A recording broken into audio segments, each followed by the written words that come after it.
Break के बाद आपका स्वागत है। मैं हूं रोहित कुमार।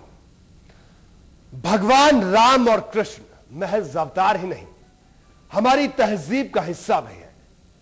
अवध की माटी आज भी राम की सुगंध से महकती है, तो ब्रिज की धरती श्याम के रंग में अभी तक सांवली है। हमारी साहित्यिक और सांस्कृतिक विरासत में दोनों देवताओं का अहम किरदार है।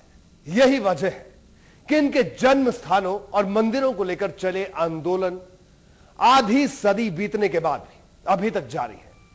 आज एक और हकीकत सामने आने को बेताब है, जो यह बताती है कि हम भगवान विष्णु के सभी अवतारों को सम्मान नहीं देते हैं। इसी धरती पर उनके एक रूप को प्रसाद चढ़ाया जाता है, उनको आहार दिया जाता है, अपने दुख और कष्ट दूर करने के लिए आशीर्वाद मांगा जाता है। तो इसी जमीन पर उसी रूप को दर्द भी दिया जाता है, तिल तिल कर तड़पाया जाता है, उनको बाजार दिया जाता है। हमारी आंखें खोलने के लिए श्री हरि अब तक 9 अवतार ले चुके हैं। उनके 10वें रूप का इस कलयुग को इंतजार है। उनके सभी अवतारों में उनकी ही ताकत समाई है। उनके चरणों की पूजा संसार करता है, उनके पद की सेवा सदा माता लक्ष्मी खुद करती रहती है। यह यकीनन एक हादसा है कि महज चंद रुपयों के लिए नारायण के रूप को तकलीफ देने के लिए इंसान जानवरों से भी बदतर हो जाता है।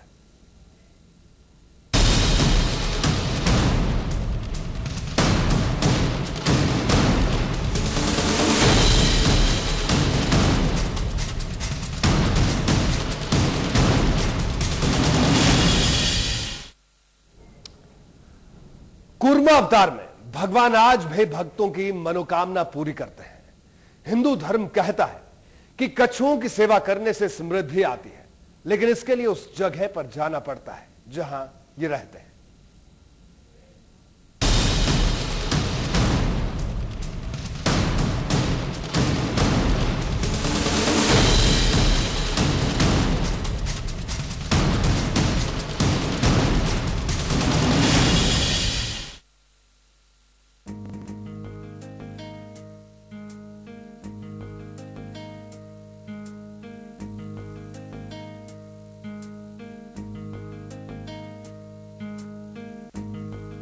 इनकी सुस्त चाल भले ही जमाने की रफ्तार से मेल नहीं खाती हो।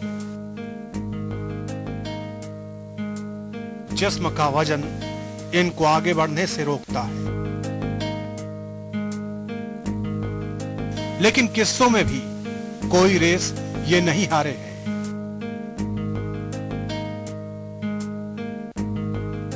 भगवान विष्णु की ही तरह गहरे पानी में इनका ठिकाना है।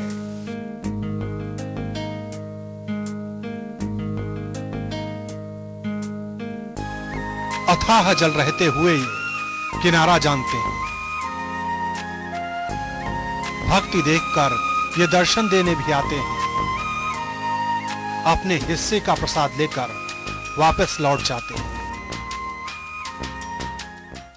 इसलिए पूजा होती है कि भगवान ने 12 अवतार लिया था, उसमें एक कच्छप का अवतार था।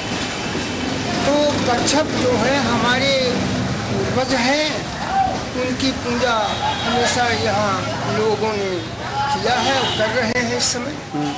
और पूजा करने से, उनकी पूजा करने से समृद्धि, ज्ञान, वैभव सब कुछ भगवान देते हैं। ईश्वर की ही तरह ये भी कहीं दिखाई नहीं देते। जहां आस्था उतर आती है वहां ये भी प्रकट हो जाते हैं।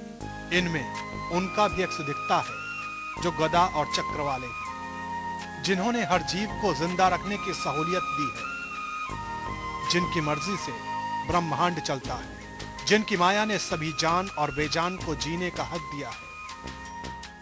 ये दाना पानी खिलाया जाता है कि वो हमको सुख, वैभव, समृद्धि सब कुछ दें। अगर वो खा करके प्रसन्न होंगे तो अवश्य सब कुछ देंगे। कितनी ही बार दयानिधि ने संसार को आके उबार लिया। ये ना होते तो दुनिया ना होती। यहाँ विष और अमृत नहीं होता, फिर इनको पीने वाले भी नहीं होते। दिन और रात का आना जाना ना होता, सुख और दुख का चक्र नहीं होता, धन और निर्धन की बात नहीं होती। अगर इनकी मजबूत रीढ़ नहीं होती तो कुछ नहीं होता। मंदराचल पर्वत जब डगमगाने लगा था, तब श्री हरि ने इनके ही तन में बसकर जीवन का उद्धार किया था। धर्म घटा तब प्रभु ने अवतार लिया। Bureau report, India news. Hari दर्शन।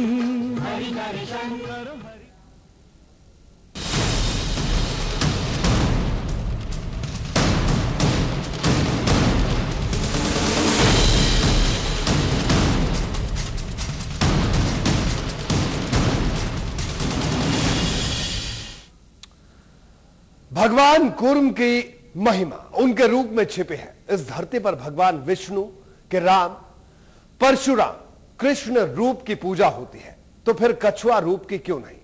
ढूंढने से भगवान भी मिलते हैं, इस बात पर हमको भी पक्का यकीन है।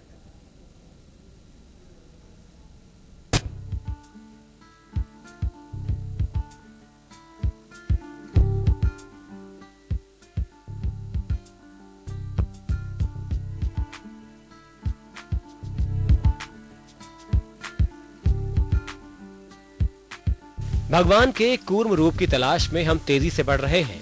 आबादी से बहुत दूर जंगलों में पानी नजर आया। हम उसके किनारे किनारे अपनी मंजिल की तरफ बढ़े।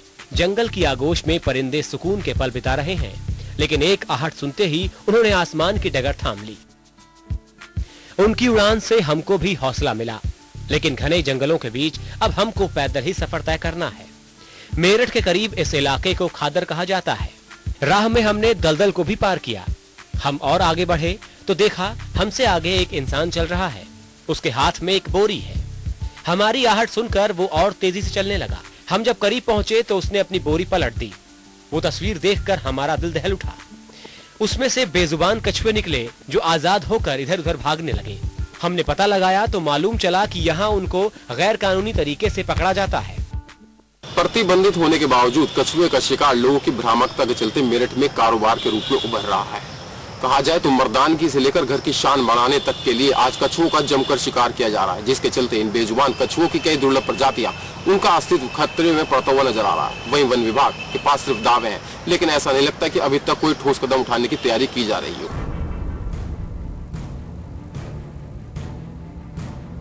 आबादी से दूर इस सुनसान इलाके में कछुओं को पकड़ा जाता है। यहाँ के घने जंगल और आने जाने की दिक्कतें मुजरिमों की मदद करती हैं। इस इलाके की खासियत ही यही है कि ये अवैध शिकार के लिए जाना जाता है, लेकिन वन विभाग के अफसरों को खबर ही नहीं कि यहाँ ऐसा कोई धंधा होता है। तो अभी नहीं कह सकते हम कि बढ़ावा कोई दे रहा है। ये वाइल्ड लाइफ एक्ट में टोटली जो है प्रोटेक्टेड शेड्यूल 1 का जो है एनिमल है ये, और कछुआ पे किसी भी प्रकार का जो है प्रतिबंध है सभी तरह से। गंगा के किनारे बने इस तालाब की आबोहवा कछुओं के लिए बहुत मुफीद है, लेकिन इस जगह पर गड़ी इंसान की नजर उनकी जिंदगी के लिए खतरा भी बन गई है। इंडिया न्यूज के लिए मेरठ से रजनीश चौहान की रिपोर्ट। इंसान क्यों कछुओं के जान के पीछे पड़ा है? आदमी की दुनिया में आखिर इस बेजुबान ने किसी का क्या बिगाड़ा है? इससे जुड़े हुए कुछ वहम है।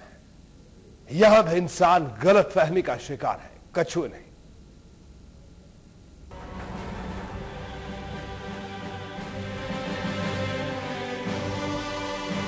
ये बेजुबान इंसानियत का सच्चा रखवाला है। जो गंदगी इंसान करते हैं, कछुए बड़ी ही खामोशी से उसकी सफाई भी करते रहते हैं।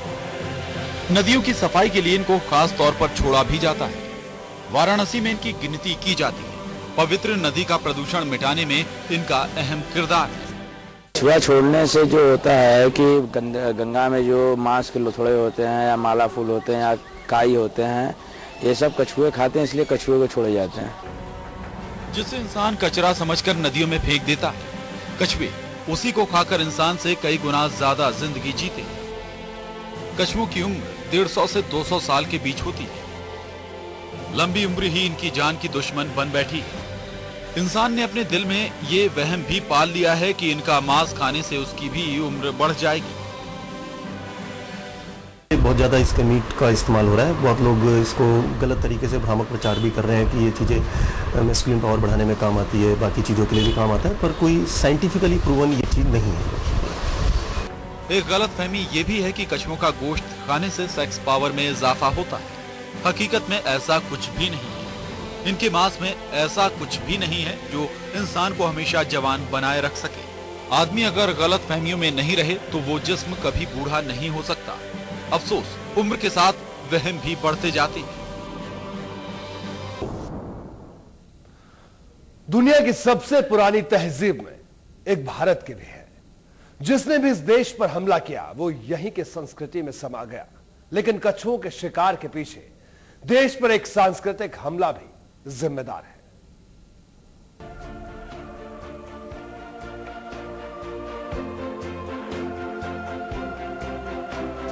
बेजुबान पर जुर्म की इंतहा होती है। कछुओं को तब तक जख्म दिए जाते हैं जब तक उनमें चलने फिरने की ताकत खत्म नहीं हो जाए। दर्द की तड़प इनसे इधर उधर भागने की हिम्मत भी छीन लेती है। इनको इसी हालत में बाजार तक पहुंचाया जाता है। वक्त बीतने के साथ इनके जख्म भी भर जाते हैं।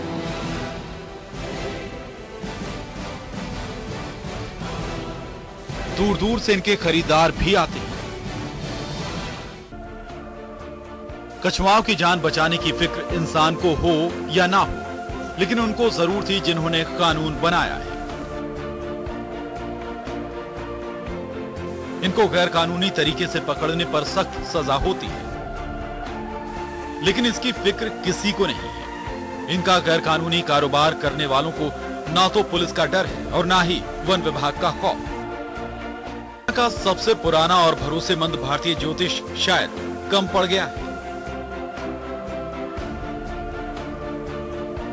भारत में रहने वालों को चीन के फेंग शुई पर ज्यादा यकीन होने लगा है, जिसमें कहा गया है कि कछुए का गोश्त खाने से ऊपर वाला भी मेहरबान हो जाता है। शायद हम ये भूल जाते हैं कि हमारे देश में अवतारों की पूजा होती है, वहां ये पाप कितना फिट बैठेगा।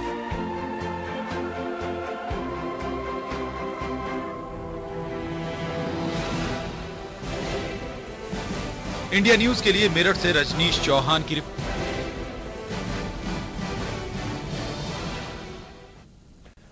यहां एक छोटे से ब्रेक के लिए रुकेंगे। ब्रेक के बाद जल्द हाजिर होंगे।